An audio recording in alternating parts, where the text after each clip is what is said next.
Hello and welcome to Pilates Perspectives. This is Joy, and today we have a particularly special episode. Today we have Stephanie Comella and Vanessa Cameron to discuss inclusive Pilates through the lens of disability, and how can we adjust our practices to better support those in our lives with disabilities, both in and out of the Pilates studio. But first, let's check in. For today's check-in, let's talk about shifting our focus or our lens, if you will. And in the movement space especially, it's easy for us to focus on just what we need to change or work on. It's easy to assign judgment or expectations, and if we aren't careful, those can take over the way we view ourselves and our bodies. Today, I invite you to challenge that. How can we look at ourselves, our unique experiences, our unique bodies, and see ourselves without judgment? What about with gratitude? Our bodies are capable of so many amazing things. Most of them are invisible. We don't even know that we're doing them, and we tend to acknowledge them only when they go awry. What is something that your body does for you that you don't even tend to notice? Let's think on that for a moment. Let's go to our breathing, a big inhale and an exhale. And do that one more time. And with that acknowledgement, can you infuse a little more gratitude? Okay. I want to thank you for taking that time. Today we have Stephanie Comella and Vanessa Cameron. Stephanie is the co-founder of Zebrafish Neuro, based in Bend, Oregon. Zebrafish Neuro specializes in spinal cord injury, or SCI, rehabilitation and recovery. A Pilates instructor, movement professional, and houseplant enthusiast, Stephanie has combined her form of training, lived experience, and continuing education to develop a flexible, neuroplasticity-focused approach that is revolutionizing the way that we view SCI recovery. Vanessa is a nurse, educator, researcher, and co-founder. Vanessa is a nurse, educator, researcher, and founder of Vanessa Cameron Education and Consulting. As a full-time wheelchair user who first experienced having a physical disability later in life, Vanessa is uniquely qualified to speak on the often under-discussed yet ever-pervasive issue of ableism, which, if you are not yet familiar, is defined by Merriam-Webster as discrimination or prejudice towards people with disabilities. She specializes in guiding organizations in the development of comprehensive, inclusive, and equitable programs that foster a sense of belonging and compassion across staff. You can find Stephanie at zebrafishneuro.com or at Zebrafish Neuro on Instagram and YouTube. You can find Vanessa at vcameronconsulting.com or vcameron consulting on Instagram. You can also purchase her new book, Healthcare Education Strategies for Inclusive Learning. That's available on Amazon.com. As always, we want to thank you for tuning in. This is a very important conversation, so let's get started.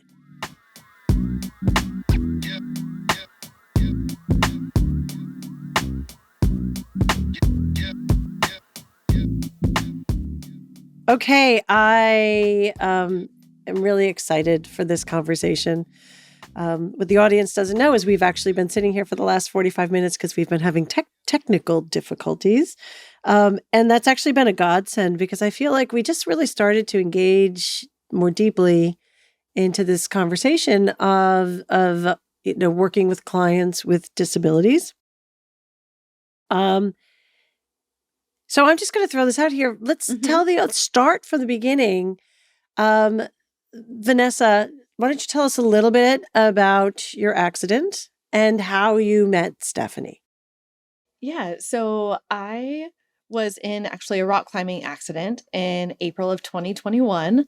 And so it was with that, I ended up with a spinal cord injury and have paralysis of some degree from about the mid chest down. Right. And Where was it T4? T4. Yeah. Complete, incomplete? Incomplete, started as complete, and then has gradually continued to improve over time. Great. So now is an incomplete injury, Asia C for anyone who, gets really excited about PT and physiatry diagnoses.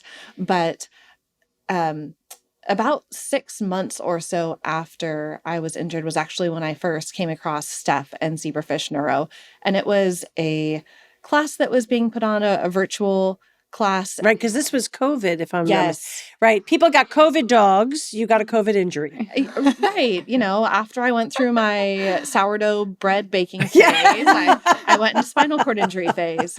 So life keeps giving unexpected gifts, I guess. Unexpected gifts. Yeah.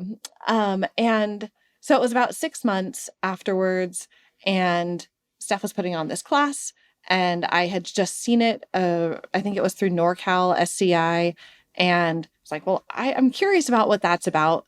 And so I logged on, and that was the very first time since my injury that I independently got onto the floor and moved around and realized, oh, I can do some of these things that up until that point, everything had been very regimented, do this exercise this many times, and then you're done because we don't want you to hurt yourself. Were you afraid to get on the floor, or was there anything that was just like, ooh, you said it was a surprise, but was there anything about it that gave you pause? Yeah, it was honestly something that had never been brought up to me by anybody else. It hadn't even occurred to me that was something that I could do, because up until that point, all physical therapy I had was, much more hospital based, acute care, even though it was outpatient, but within a hospital system, very regimented and I would say structured, but in a way that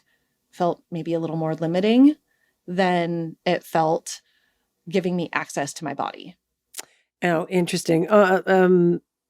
Almost more like transactional. How do I get in and out of bed? How do I take care of myself, basic taking care of myself, but not like, how do I enjoy and play in this body? How do I learn about my body again? It was very goal focused, and early on, I guess that was okay. But then I was getting to the point where, I wasn't seeing any sort of results with that. I wasn't seeing improvement. I wasn't feeling more in tune with my body. Right. And so that first time working together, even though I was just a little, Zoom box on the screen, it was really quite life-changing for me.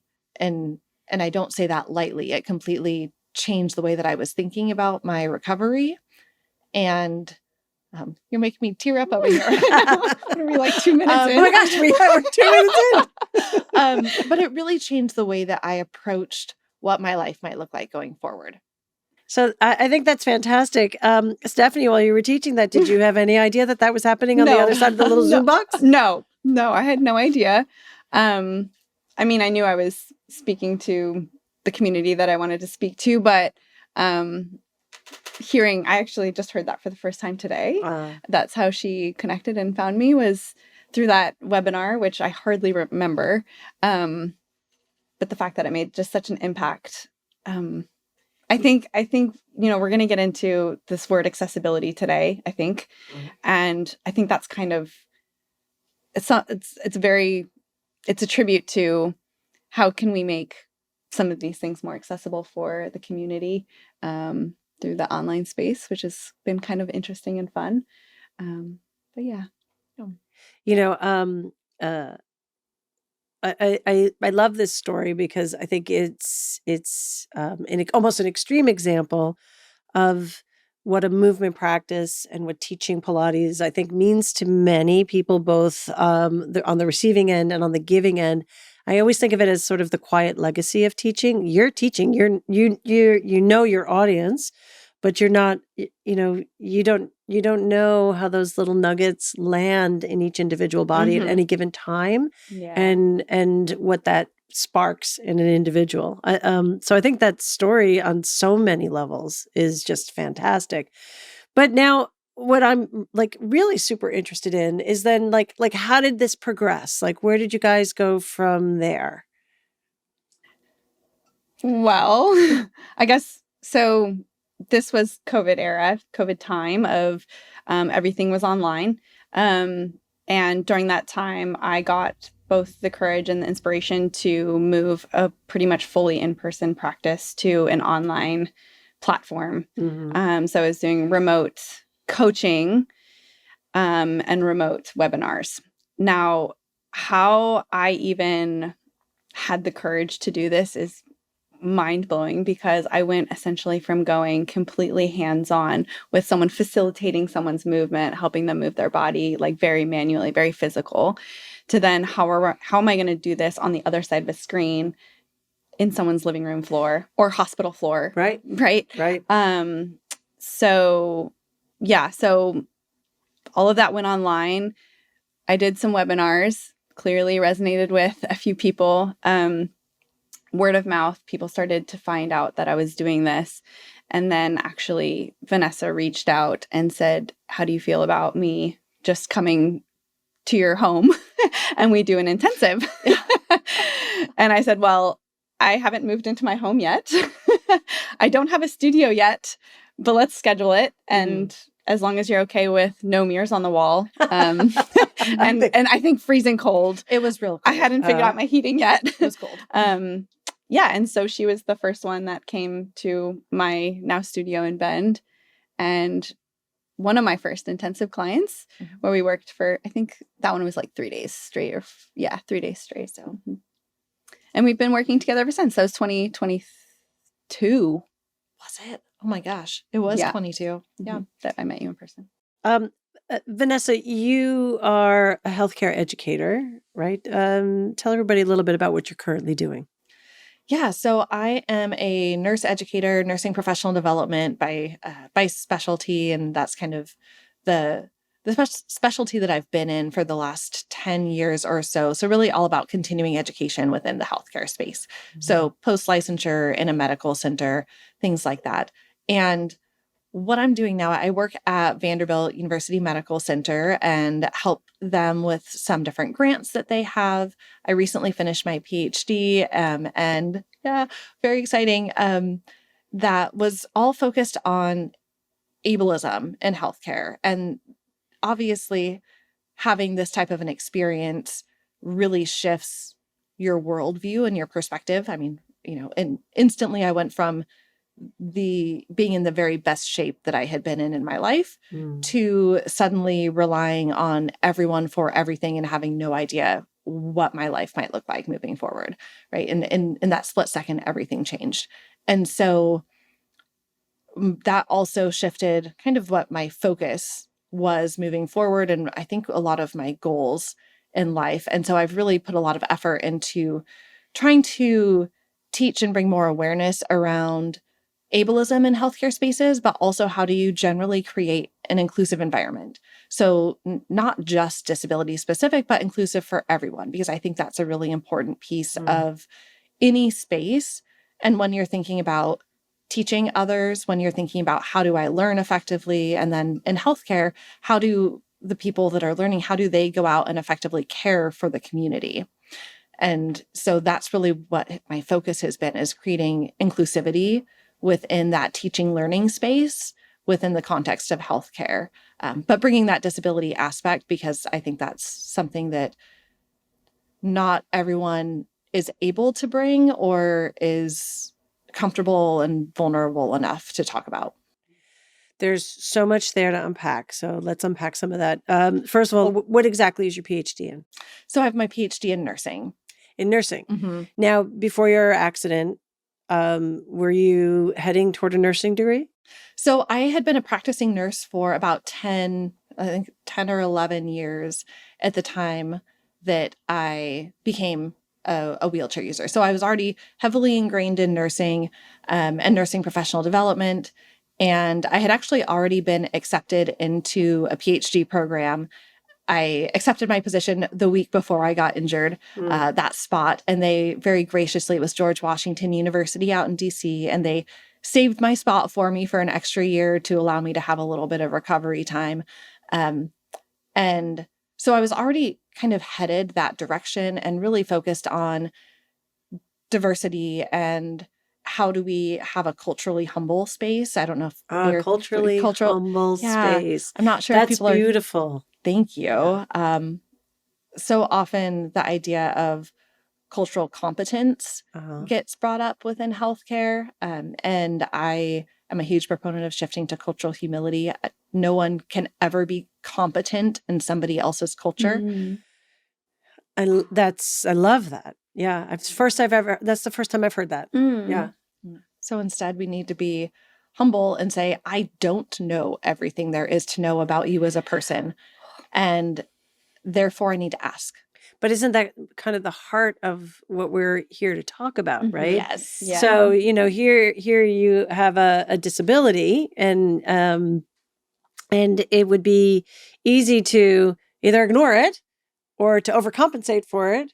But in essence, if we were all just a little bit humble and relate to one another, it goes a long way and ask a few questions, Yes, right? ask questions.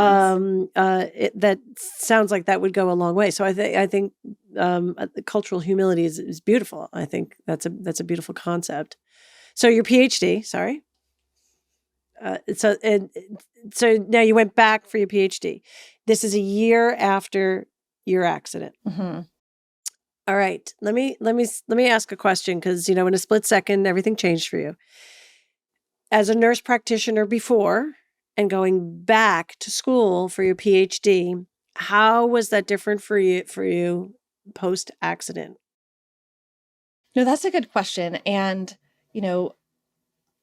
I actually don't know that the schooling part was any different, any more difficult. I think if anything, it gave me a lot more passion and drive, because I suddenly saw this area that had been unexplored, and I knew that I had an opportunity to do something about it. Mm-hmm. So I think it gave me a lot of drive, even more so than what I had previously.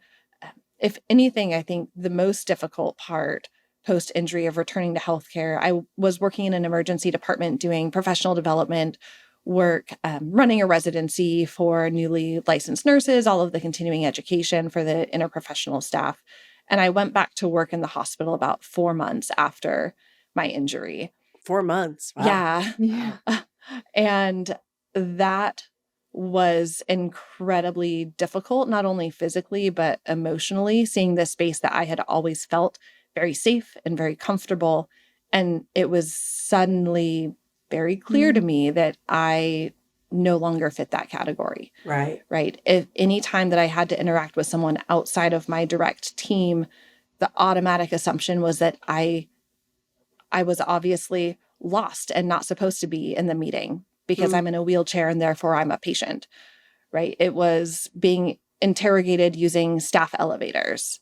It was not being, people very either not paying attention to me or clearly not making eye contact down the hallway, or I can't even believe I have to say this. One of my colleagues, a leader in the organization, one of the managers came up to me, and one of the first things he said to me after I returned to work was, "Have you been playing any kickball lately?" I was like, "What? Wow. No. I don't know how to respond to that." Mm. So it was such a strange mix of being so accepted and supported by my small group of individuals that knew me, and being completely ostracized and discounted by everyone who didn't have that connection previously.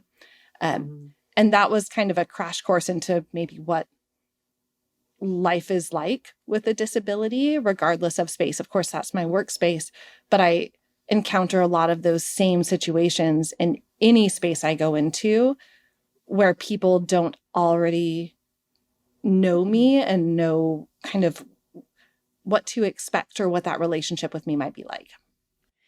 So it sounds like that imprint has followed you into sort of what you're doing now in creating those inclusive spaces. Absolutely. Right. And like I said, I think it's been that huge driver for me, being on the other side of it. Stephanie, Mm-hmm. you're a Pilates instructor. You're also a personal trainer. You've had training background. How did you start working with clients with spinal cord injury? So actually, I graduated college, and during college, I was a group fitness instructor, and then I was also working with the D1 athletes in the athletic training center. And I knew I wanted to blend something with fitness and rehab, some sort of blend, but I wasn't quite ready to commit to PT school yet. Or the loans associated with it. And so I was kind of just looking at whatever I could get with those qualifications. And I landed on this clinic that was actually in the hometown I grew up in. It's called an activity-based therapy clinic for people with neurological conditions.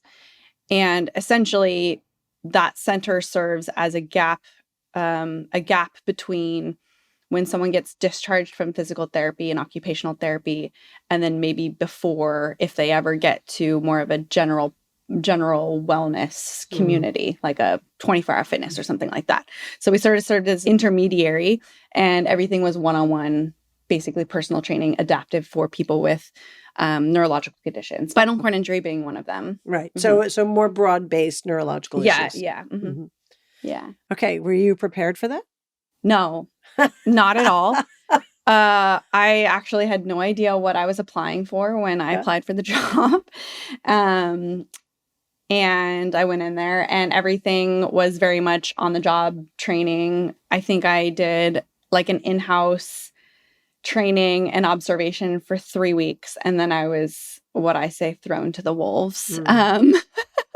So a lot of on-the-job training, and kind of going back to this idea of cultural humility, of learning from my clients directly. I learned very quickly that if I wasn't going to get this extensive training from the higher ups, then I needed to be take it upon myself to really ask the questions from the clients and spend a little extra time getting to know them. Yeah.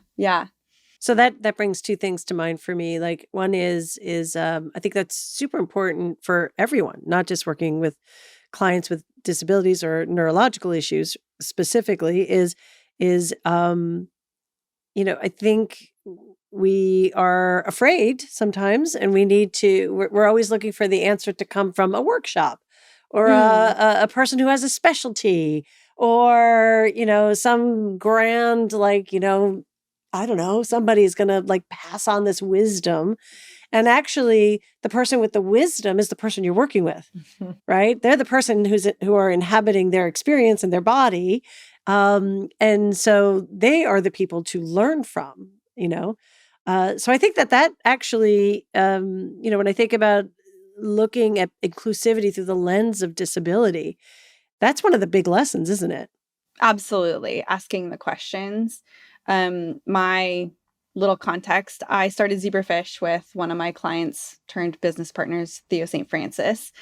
And we talked. Love Theo. I just want to do a little shout out. Yeah, I'm sure he'll love that. He says hi. Theo and I spent a lot of time talking about partnership and collaboration and checking in with each other, actually. I would check in with him about what was going on in his body very frequently. And that was not only giving me information about what he was experiencing, so I could course correct in the programming, but also was giving me so much information on how to better serve someone that has a body like his. And then I would go on to the next person. But what I loved about that too was he was also checking in with me quite a bit. And are you comfortable? Is your body comfortable? When you're working with someone with this kind of body, there's a vulnerability in both people. By nature, you're kind of working a little bit more like physically closer to each other. So that collaboration and partnership is so, so important. And that trust is so, so important. Yeah. when you walked in for the first time, and you realized you were going to be working with people that weren't there just to work out, right? That there was a longer road. What was your first reaction?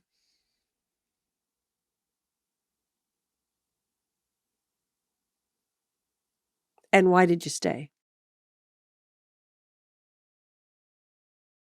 Why did I stay? I think is, so truth be told, I wanted to quit every day for the first 3 months. It was so hard. And I was one of those people that was always good at everything I did. And so this was kind of the first time I encountered something that I had a lot of pushback on.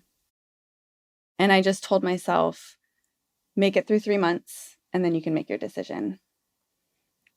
I got to 3 months and I said, make it a year and then you can make your decision.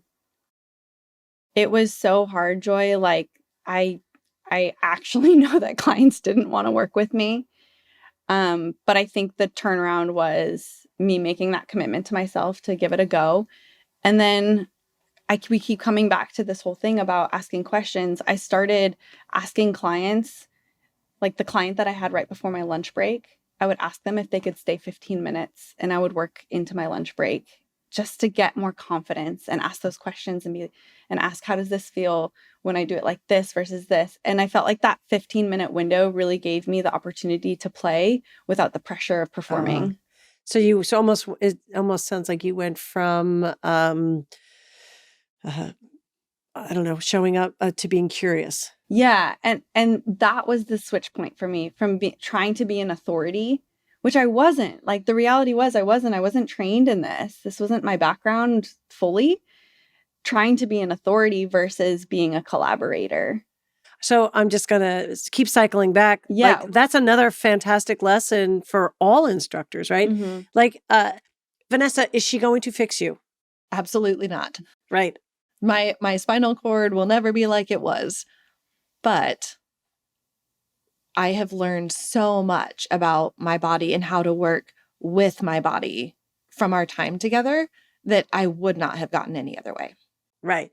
So you were able to let go of needing to fix her and you could be present with her then. Yeah. And I think there's been lots of clients in and out of my career. I had another specific client that taught me the importance of not taking responsibility for someone's recovery.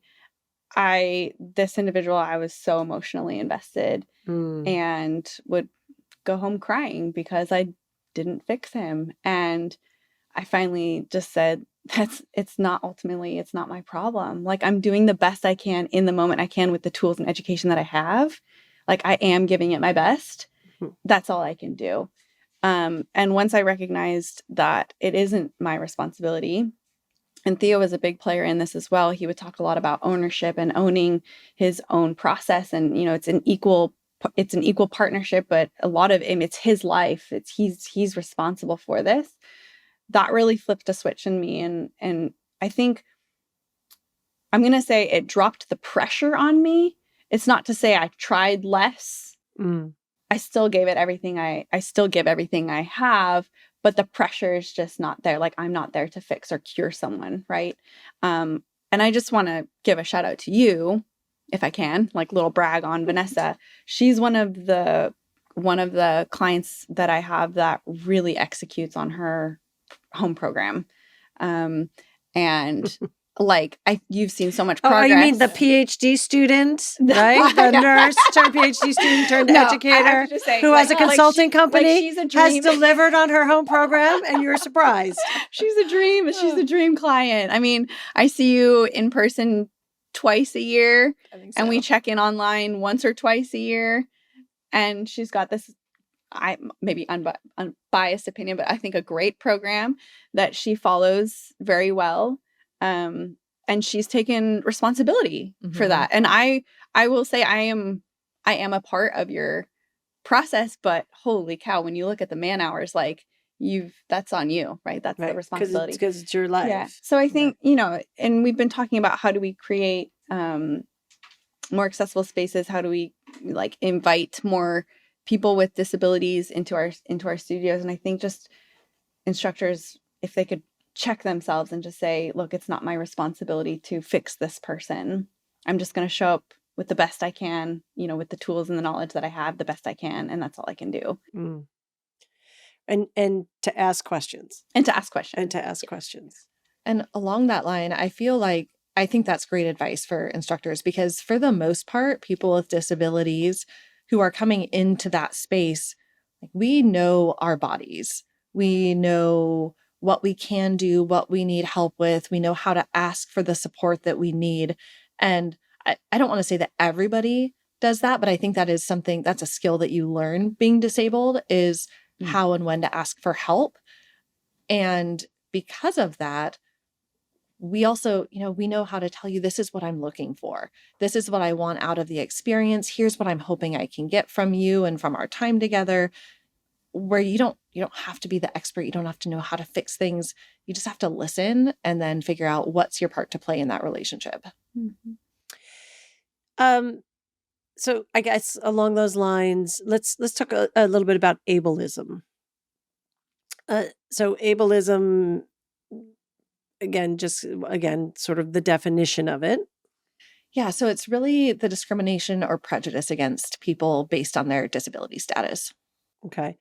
And I mean, it's an ism, right? So we could just leave it at that, right? And then in terms of disability and talking about disability, is it then okay to talk about what you're able to do and put focus on what abilities you do have? Yeah, I think that this is really dependent on the person and what they're hoping to get out of it.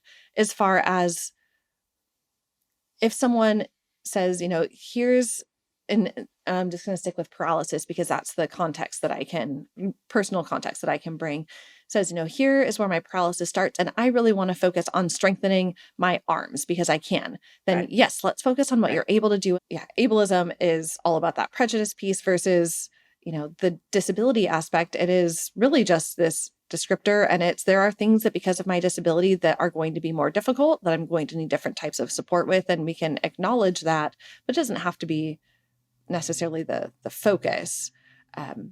Again, I think it's that relationship of saying, how do we want to move forward? What does that look like for you? And it sounds like so much of the relationship piece starts with communication, and probably so much of what makes people, uncertain in the presence of disability is how to communicate. Mm. So in terms of like just words, regarding first person language, like how does that, like I said, client with disability, like, is that there is like, help me out with that. Yeah. Yeah. So my approach to this, and I do think it's important to recognize everyone in the disability community might have a different preference, and that should always be honored. So this is sort of that foundational piece, and then always respect how people want to be referred to. But I always tell people, if you're uncertain, use person first language. So person with a disability. But I will tell you that, like, I personally prefer identity first language. So I now identify as a disabled person. Mhm. And, I think one piece of this that is really important is that has changed over time. When I was first injured and newly disabled, I did not want my disability to be a focus of anything that I did or said, anything that people associated with me. I was very adamant that I was a person first. I did not want my disability to be the focus of any part of our relationship, my conversation, your expectations or thoughts around what I might be able to do. I wanted to minimize that part Mm. of who I was. And I think that a lot of that comes from the fact that I was still grappling with a lot of internalized ableism and that idea of my own perceptions on now myself that were really negative towards my disability. And so because of that, minimizing the impact. And so I was, like I said, very adamant, person first language, don't see my disability. But as I have grown and learned and reflected a lot, I have really taken more would say more control over my identity, and the fact that there is no piece of how I interact in my life with the people around me, the world, everything that I do and the way that I see things now is impacted by my disability experience. And because of that, I now identify as a disabled person. I like that identity first language because it means that you see me and you're acknowledging that my disability has a profound impact on my life. Not that it is a negative impact, but it has an impact. Impact. Right, which is neutral. Yeah, right. Exactly. Right. A neutral, but a very important part of my perspective. That being said, I don't think anyone will ever be offended by person first language. And so that's a kind of a safe space to stay if you are unsure about what to use. And that would be things like, so person first, just to clarify also, because this, I always have to kind of work through it in myself. Person first would be individual with a spinal cord injury or a person with paraplegia versus paraplegic. Right, because you say paraplegic, it's that's the thing. It's like a noun. Like, yeah. So if I said a client with paraplegia, that's the probably the safe way to go about it. Yeah. What I generally do is I'll listen to how someone refers to themselves. Yeah. And I have that lovely I'll habit of like reversing everything. So now that you've told me that, I will reverse it. It's a nagging reality, but yeah, I think language is important because it's one of the first ways in which we introduce ourselves to someone else. And if we are acknowledging the impact on your life, right? How we enter into your space, how you enter into our space, my space, this space, like it all plays on each other, doesn't it? In a way. And it goes back to like an essential concept of relating to one another, how we relate to one another. A lot of light bulbs are going off in my little brain here. I have a direction that maybe we could visit. When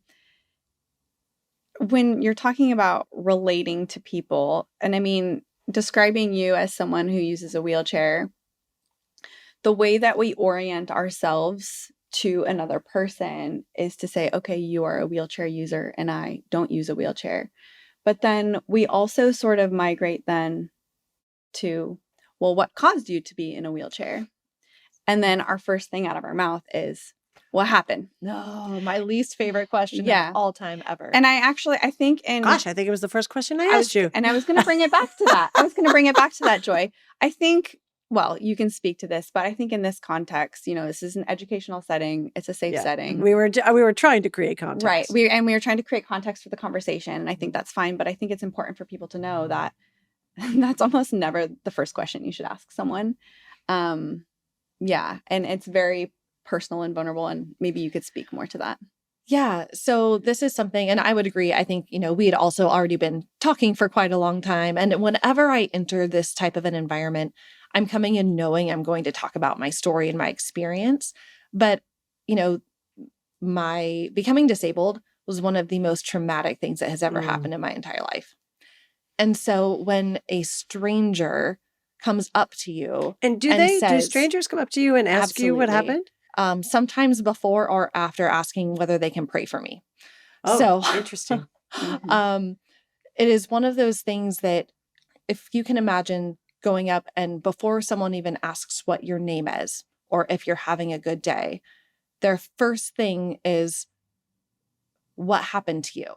So that means not only you see me as defective or something is wrong with me, and you want me to divulge the most personal traumatic experience of my life in the middle of the grocery store or while I am at dinner with my family. It becomes like that in itself becomes this repetitive trauma that people with disabilities experience regularly. And so recognizing there's a difference between, even from an educator in Pilates perspective, a difference between I need to understand how we work together and I need you to relive your trauma, right? Those are two different things. And hopefully you get to a point where you have a relationship where people feel comfortable just discussing that if it's helpful or therapeutic or deepens that collaboration, but knowing that you are not owed that trauma. There's a context in which learning about someone's injury and their mechanism and all that is appropriate. And I think in a Pilates studio, it is important when you're working with a client like you, it is important to understand that. But the way I approach it in my intake is actually, I say, what is your diagnosis, like as your doctor has given you? And then I say, is there anything else about your injury that you want me to know? Right. So I think that's really super important. Right. So again, for context for the people listening, we've been engaged in conversation, and my initial hope was to actually start with story to pull out some of these important components. But that's really hugely important, because when you ask for the diagnosis, you're not asking for the personal experience, not the emotion, not the and trauma. not the trauma and emotional experience, right? It's a data point, really. Right. And those are two very different things. I still don't think you should go up to somebody in a grocery store and ask for a diagnosis. Not. Never. Yeah. Yeah. Yeah. Either before or after praying. No, but I think that's hugely important, because I think one of the things we're trying to talk about here through the lens of disability again is in our studios, how can we be more inclusive? And clients come with all sorts of stuff, right? And how we approach that stuff is not always by going to the emotional. Right. And we know that movement is going to bring that out naturally. 100%. I think Freud was wrong. You don't lie on a couch. You start moving. Yeah. And then the truth comes. Yeah. And sometimes it just keeps coming. Right? Yeah. Right. It'll come out. You'll get the information you need when it's due. Thank you to Balanced Body for sponsoring this episode. For half a century, Balanced Body has been woven into the Pilates story, collaborating with instructors, studios, and educators to refine equipment and elevate the Pilates experience. Our reformers, chairs, barrels, and accessories are trusted in studios, gyms, and home exercise spaces. They're built for daily use, real bodies, and long-term professional and personal growth.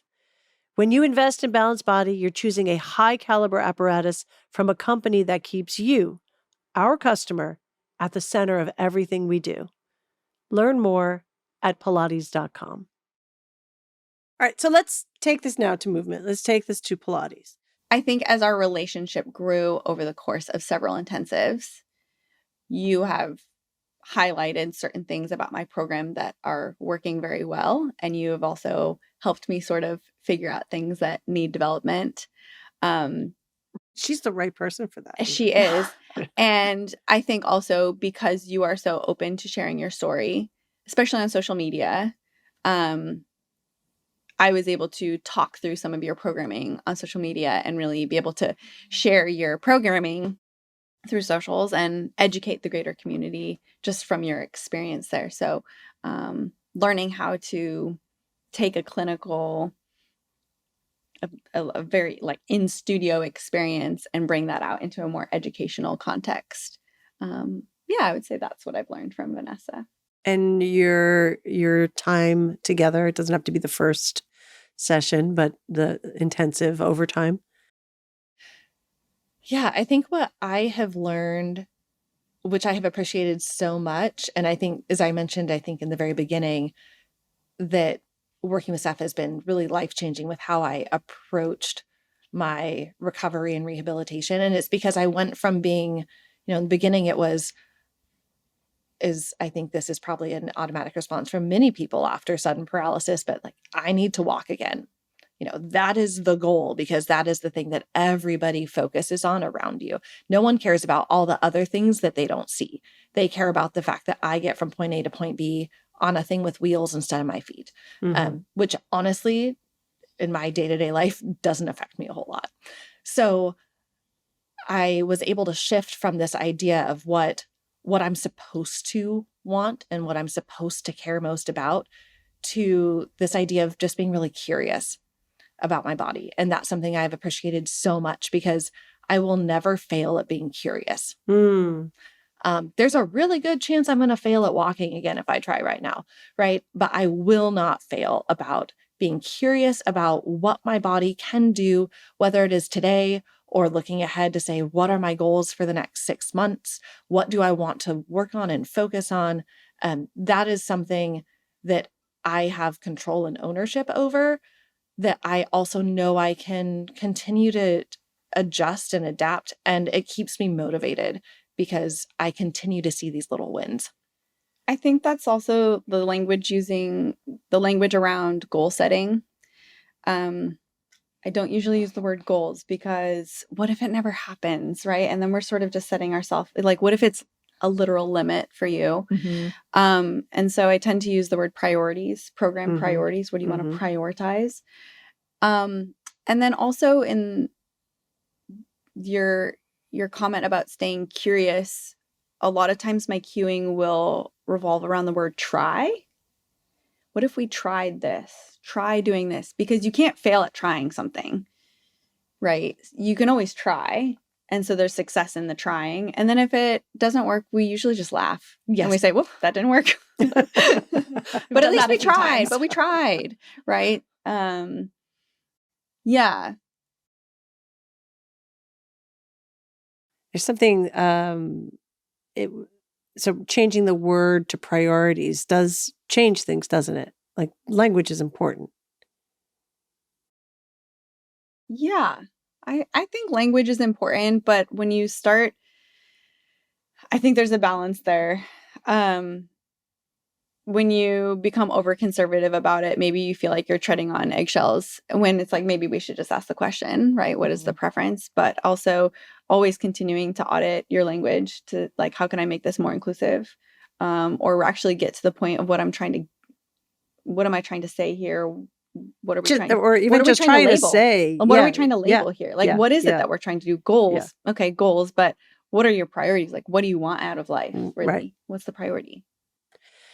How have your priorities shifted the last couple of years? Yeah, I think that's a great question. And, again, I think in the beginning, it was very focused on what are the really clear, noticeable things that people from the outside would notice, right? It's, can I stand? Can I walk? Those were initially the goals. And then it was really hard for me when I had to kind of come to terms with the fact, the first 3 to 6 months afterwards, that I wasn't having this miraculous recovery, that might not be in the cards for me. And it felt like failure. And so transitioning from that to being able to say, okay, I really want more core stability so that when I'm doing dishes or when I'm putting things away in the cupboard, it's not as challenging or not as painful. Or, things, whenever I get a little bit of additional movement or connection back, I get really excited about that. Say, okay, Steph, how do we change my programming so that now I can work on, hip integration, or, now we can work on some of these other things as I continue getting little bits of body connection back. So it's really allowed me to continually shift what those priorities are, just based on the current phase of life I'm in and what I'm feeling excited about. Because I also, as Steph mentioned, 98% of my therapy is at home by myself. I have a Pilates tower in my garage. Do you? I do. And so, it's almost all me by myself at home. And the only way to stay motivated and willing to do that is if I'm working on things that are exciting for me, which means also choosing the things where I feel like I'm continuing to see little bits of progress. Yeah. Can I add just the trajectory that I've noticed throughout my career in the way I've shaped my program? But it's also interesting that that's sort of mirrored, or maybe it's reflected, the program priorities as my clients have grown with me over the years. Like, the first couple years of my career working with SCI, I was very gait focused, standing focused. That was a program I remember. pillar. Yeah, I remember. And but also that's what my clients cared about. So of course that's what I'm going to program. Yeah. And then it was sort of this, okay, 2 to 5 years post injury. And I was like, oh man, I just want to be able to roll over or get dressed or be with my partner. And so that became a bit more, the programming was a bit more functional movement, like rolling over, crawling, sitting up, floor-based work. And I'm still very much in that realm. I have a lot of kind of 2 to 5 year post, but then I've got a lot of clients that I've followed for actually the last 10, 15 years. And a lot of them now are in rec sport mode. Like they want to mountain bike, they want to paddle, they want to be out and about, they want to travel. The full return to life idea. And that's been just a really fun part in my programming lately is the sport specific training. That's fantastic. And getting myself in an adaptive mountain bike and being like, whoa, there's actually a lot of core here. That's been really fun. So I think it definitely, it comes down to, again, listening, asking questions and listening, but really getting down to the nitty gritty of like, what is it that you care about right now? And that's okay to change in a year or two. Do you think that has to do with the amount of time that you're working with like 1 or 2 clients, or or could that have anything to do with the way in which society also looks at spinal cord injury? 100%. Huge societal society imposing those goals and priorities for someone because, the cure to paralysis is walking, right? The cure is walking. Someone's fixed when they're walking, not taking into account quality of life, confidence, body awareness, body perception. All of those are very, very important. If more important, I would even advocate for.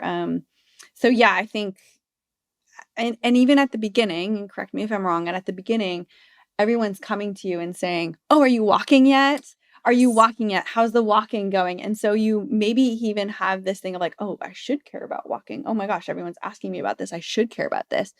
But then again, and then it's sort of this self-realization 2 years post. Again, I'm just finding that trend 2 years post of like, actually, I don't really care about that as much as I thought I did. I feel like maybe that was society or the people around me putting that on me. And I think through movement and through experiencing lots of different types of movement, you start to get more confident in what it is that or more clear in what it is that you want out of life. And you're better able to articulate that to your clinicians. Well, I mean, that was going to actually be that's a brilliant lead into my next question, which is, what do you wish more Pilates instructors understood about physical disability specific to spinal cord injury?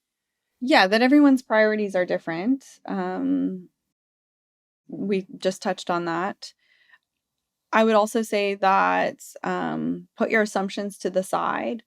I know wheelchair users that walk, and I know people who mostly walk but prefer to use wheelchairs just because out of comfort and ease. So making that assumption, if you see someone in a wheelchair, doesn't mean that they can or cannot do something. And I think starting more with what is it that you can do versus can't do. You got to evaluate both. But I think we were saying prior to the recording, there's so much within the textbook standard seated repertoire within the Pilates method that someone like Vanessa could do. Seated cat on the push through bar is one of her favorites. Side bend mermaid is one of her favorites, and I don't modify it. So I think looking through the plot, if you're a Pilates teacher where you get this inquiry, instead of saying flat out no, think about, okay, what this person has access to their shoulders, so I can do all of the supine shoulder work, I can do all of the supine arm work, that's all available to me. And then once you get into the programming and you start moving together and talking and asking questions, you might realize, oh, they can sit up. Okay, now all the seated repertoire is available, or most of the seated repertoire. So yeah, focusing more on what they can do and not necessarily what they can't. Vanessa, what are some of the recommendations you might have for instructors to create a more accessible experience? Yeah, I think this really comes down to just being open-minded and being willing to listen to someone and even just give someone a chance. So, I have made inquiries to numerous Pilates studios in the area that I live, and no one has even been willing to talk with me about me coming in. And, I say this as someone who's now been doing home-based Pilates-based therapy for 4 years. And like I said, I have a tower in my garage that I use 3 or 4 times a week independently. So it is mind-boggling to me when I ask someone and the flat answer is just, no, we won't even have the conversation with you. And so just being willing to say, let me find out more. And then, as Steph had mentioned, well, okay, let me think, what can we do? Maybe I can't do the traditional reformer class that I had, would bring someone in to do, but what can we do together? What might that look like? And that it doesn't have to be picture perfect Pilates to still count. Right. It doesn't have to be picture. And it won't look like there are a lot of sound bites are coming out of this one. It won't look like picture perfect. So I have 2 questions on that. First, let me, because my short-term memory, if I don't say the 2 things, I'm going to forget them. One is, Stephanie, your book is called From the Ground Up. Correct. I'm going to ask you to explain the title. Okay. And then 2, picture perfect Pilates. I think some of the fear of working with disability, and correct me if I'm wrong, is it's not picture perfect Pilates. You are going to have to laugh because things are going to not work. Things are going to be awkward and weird at times by any, like, looking from the outside in. And you sort of just need to be able to embrace that. Am I missing something there? No. You've got it covered. Like, people will ask if they can come observe my sessions, and I get a little embarrassed. Ultimately, yes, there's the positive experience there, but I'm like, you're gonna see the truth exposed that I'm fumbling through this as much as, maybe a little bit less than a new person, but I am still fumbling through this 15 years later. Right. And we're just exploring together and learning together. Right. But your openness to that and your willingness to engage in that, like, to me, that's like magic, right? That's where the magic happens. It's not whether or not you're going to walk out of the, get up and walk out of the wheelchair suddenly, which would be lovely magic, but that's not the magic. This is the magic, right? That opens, like you said, the mind to the possibilities. That's really cool. And yet another fantastic lesson for instructors everywhere with every client. I think if we all laugh at ourselves a little bit more, it makes it fun. Yeah. Okay, the name of your book. And the name of the book, it's taken on more meaning now than it did when we created the title. When we created the title, that was probably in 2018. And it was in reference to building the body from the ground up in terms of foundational movement. So learning movement foundations and then going into complexity. Which is also the way that's one of the beautiful things about Pilates. Right. That's what Pilates does better than most other forms of movement. Exactly. Training. And that's what drew me to Pilates. That's one of the reasons why Pilates has drawn me for this population, was this systematic way of building movement and movement discovery, which was very much in contrast to the previous way that I was operating, which was very much gait focused. Even if someone didn't have volition in their lower body, we were still getting them up and doing like a max assisted gait. So there was a huge contrast. I really flipped my system on its head when I switched to Pilates. This is going to sound like a weird question. Sure. Totally call me out on this, but isn't that in itself a form of ableism? We make the assumption that that's what everybody wants. Like, I suppose so. Yeah. Yeah. I would say so. From a society perspective, that idea, as mentioned earlier, that the goal of everyone, that, your cure to spinal cord injury is you being up and walking again. And I regularly tell people, like, it is, yes, you see that I'm in a wheelchair and therefore, what you think is, oh, if you could just walk again, that would be great. It is the invisible parts of my disability, things like the chronic pain, that is significantly more challenging on a day-to-day basis than the fact that I roll instead of walk between places. But that's not something that's ever considered. Yeah, that's so interesting, Joy. And I will say that the emphasis on gait is sort of your standard protocol in neuro rehab. And the introduction of Pilates, like I said, sort of flips that on its head to say, actually, let's work on movement foundations and then build from there. Yeah, fantastic. Post-COVID now, again, I said this, the title has a new meaning now. When, as I mentioned, I think at the beginning, pre-COVID, I was fully 100% in person. I was very hands-on. I was very interactive. We primarily used the equipment in the studio, like we were on equipment. COVID hit, things transitioned to someone's living room floor. And so a lot of my programming has very much shifted to floor-based or mat-based programming over the option to use equipment. I still use it when I'm in person because it has its obvious benefits that we don't need to get into. But when someone, and Vanessa mentioned this at the beginning, when someone gets themselves on the floor, it's a euphoric feeling that you can't really, it's hard to describe. It's like this intangible sense of freedom, but also safety all at the same time. Like you can't fall off the floor. And I've tried. The feedback to this floor-based programming has been almost unanimously better than the super hands-on equipment supported movement programming that I was using. Is that a surprise to you? Not anymore. No, like now, no, obvious. In the beginning. But it took COVID and restrictions and relegation to like, this is all we have for me to realize that. And it's now a preference by my clients. And it's actually a preference for me too. And in now teaching my approach now to Pilates teachers, but a lot of physical therapists now, all the PTs are kind of saying, wow, I kind of forgot that this is available to us. Like I thought that, I thought it had to look fancy. I thought we needed all the gadgets and all that, but really like there's so much that we can do just on the floor.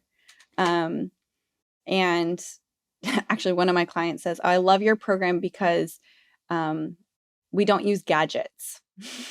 It's gadget-free therapy modality. Well, you want to talk about accessibility. Now you've made it accessible to everyone. Yes.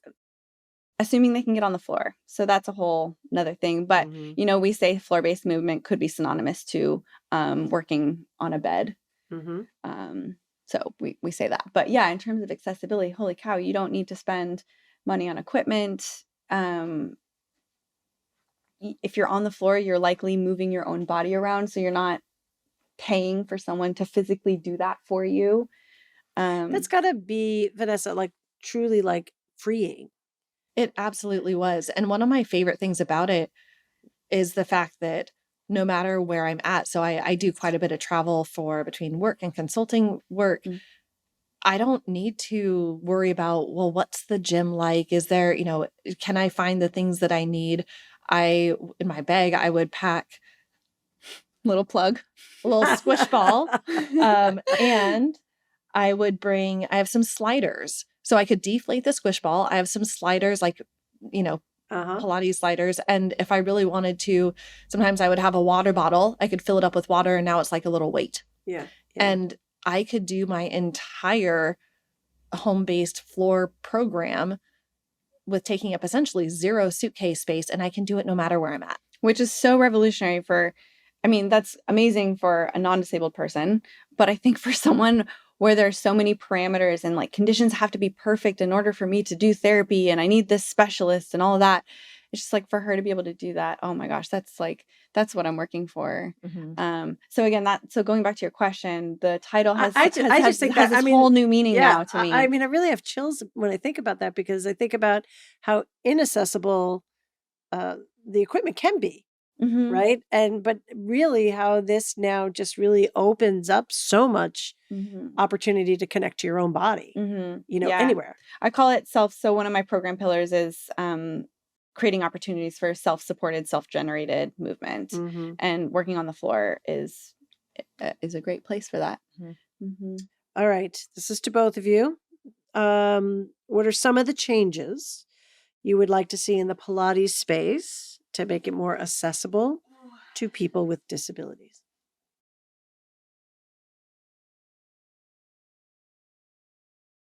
I think there's two things. First, I would love to be allowed in, because right now that has been the primary barrier, aside from working with staff. And when I think about all movement spaces, even traditional physical therapy spaces, I have now found an amazing place that I go to 1 to 2 times a week for more traditional physical therapy and aqua therapy. But that took a lot of trial and error and a lot of frustration and a lot of people continuing to kind of tell me the things that I could and couldn't do.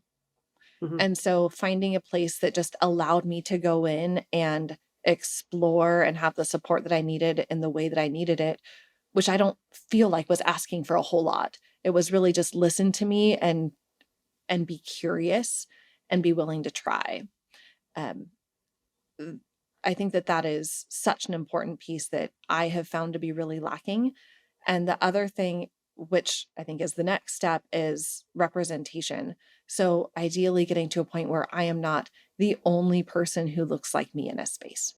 And so, of course, yes, you have to be open to getting that first person there, but then work with them. Ask, how do I create a space that is going to really support you in being here?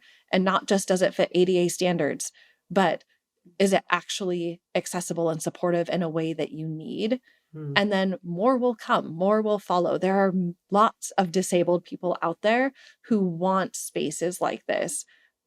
You have to get the first one in and then be willing to listen and make changes. And this community is so small and people talk.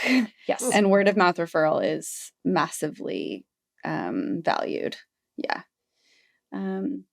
For me, the future of Pilates, the change I'd like to see is, and I think we're heading in the right direction, but I'd love to see Pilates instructors be taken more seriously by the medical community as an allied health professional.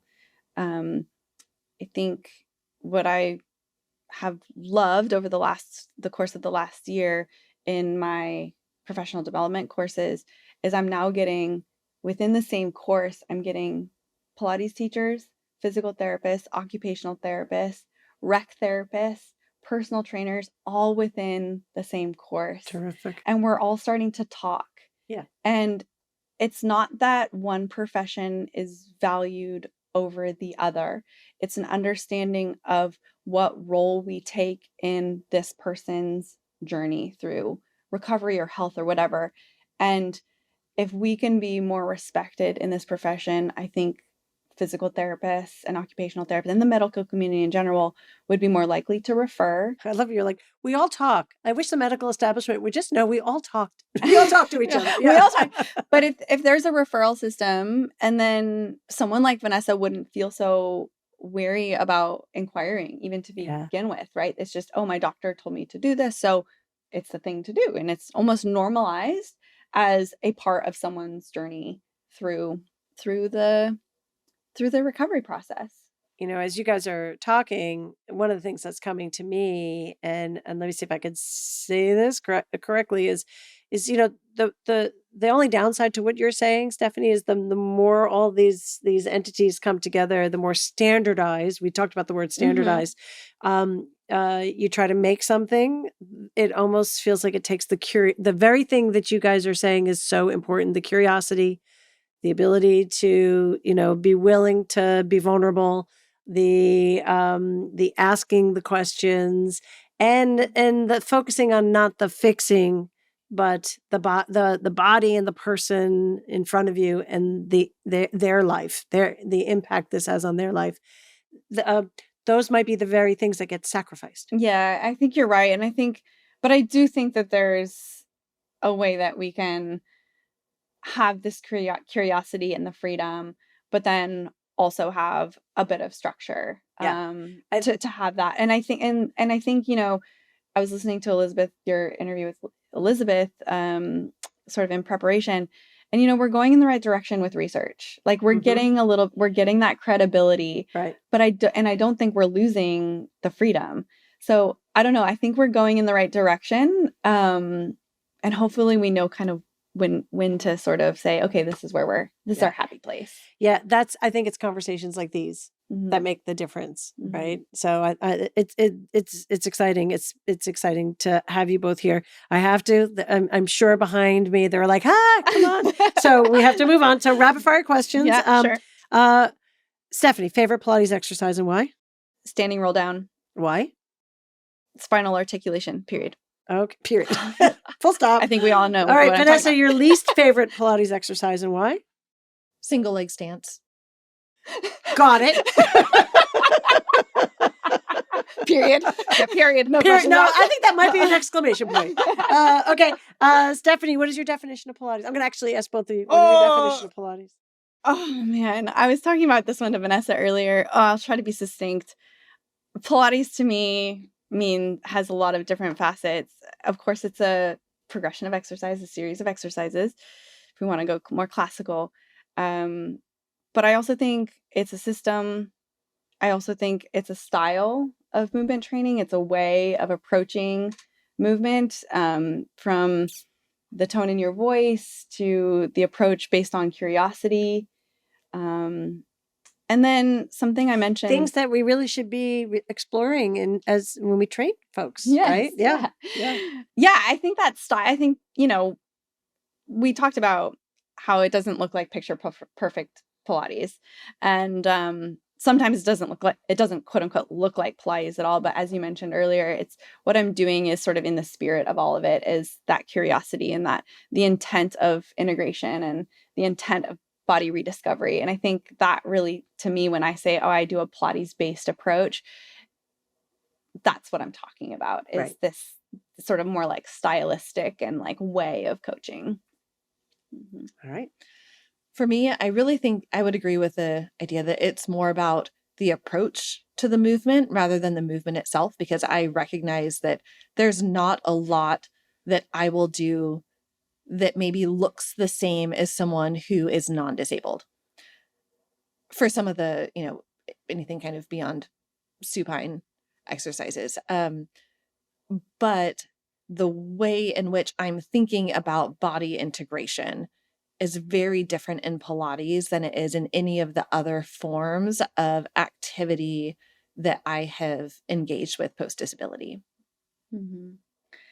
Yeah, and one other facet that I mentioned to Vanessa earlier was, what is Pilates? And I really feel embraced by the Pilates community. Maybe that sounds cliche and maybe a little too heartfelt, but I felt very isolated and alone in the prior programming that I was using.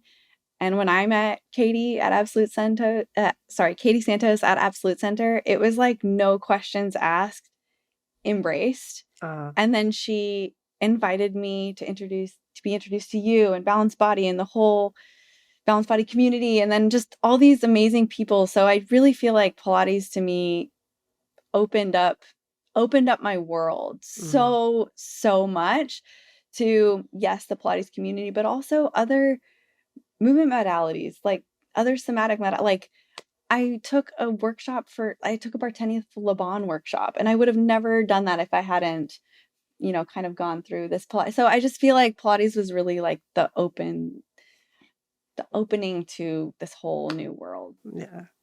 Found like a space. It's almost like you found your peeps, you know, that saying, you totally, know, like a place to belong. Yeah. All right. Where's Pilates going in the future, and what do you hope for the Pilates community? Pilates going in the future. So Stephanie, Pilates in the future. Vanessa, for the community. Can I say what I hope Pilates goes in the future? Yeah. I hope we come back to our roots a little bit more. I always find like I get really excited by, I found this thing and this exercise, But then I'll get really humbled by a classical class, and I'm like, oh, this is it. There's a lot of athleticism in Pilates. Oh my gosh. Oh, will you just quickly, in your book, you refer to people as athletes. Oh, right. Your clients and those that you work with as athletes. Yeah, that was a long conversation between Theo and I when we were trying to figure out how do we quickly state per individual with a spinal cord injury. Logistically, that was just too long, so we needed to short name it. Client didn't feel right. Student didn't feel right. And we came up with this idea that athletes train for something, but they're not necessarily attached to a coach. Mm-hmm. You don't need a coach to be an athlete. You can do it on your own. And then I started sort of using the word coach instead of teacher, I guess. So there you are. All right. Well, because it's something in which you said about where it's going in the future, which you hope for it to be. There's a lot of actually athleticism in classical Pilates, in traditional. I'm going to call it traditional Pilates. Sure. There's a lot of athleticism. There's a lot of independence. Mm-hmm. So a lot of which you're talking about, the foundations and the working from the ground up, like all of that is already baked into the sauce. So so maybe going back to it and revisiting the method before we go to Instagram and try to do the fancy picture. Yeah, and I mean, I like which is fine. We're all to blame. I mean, and I think there's an evolution, but I think revisiting the roots really grounds you in what is so magical about this system, and there is a lot of maybe. Yeah, there's a lot to be said for the series as it was laid out. Like when you feel it in its essence, it's like, oh wow, like this is the deep work. Right. And the other stuff can kind of feel fluffy in comparison. Vanessa, what do you hope for the community? I just hope that it becomes more inclusive. And that is for people with disabilities, anyone who maybe doesn't look, if you go into a Pilates class and you look around and you think almost everyone here fits into some certain social categories. How do we broaden that? How do we make it more inclusive for everyone who doesn't look like the people who are currently in your class? And I would love to be a part of that. Mm-hmm. But I also recognize that disability is one small part of that, and that to become inclusive, it needs to include different races and ethnicities, different genders and gender expressions, and being open to all that and saying, we are a community, and I think it's an amazing community to be a part of, but I still feel like I'm on the outside, just like trying to get in, like using stuff as my door, like maybe a window or something, but like, well, now you know, Joy. Let me in. I'm just seeing the Katie of your life.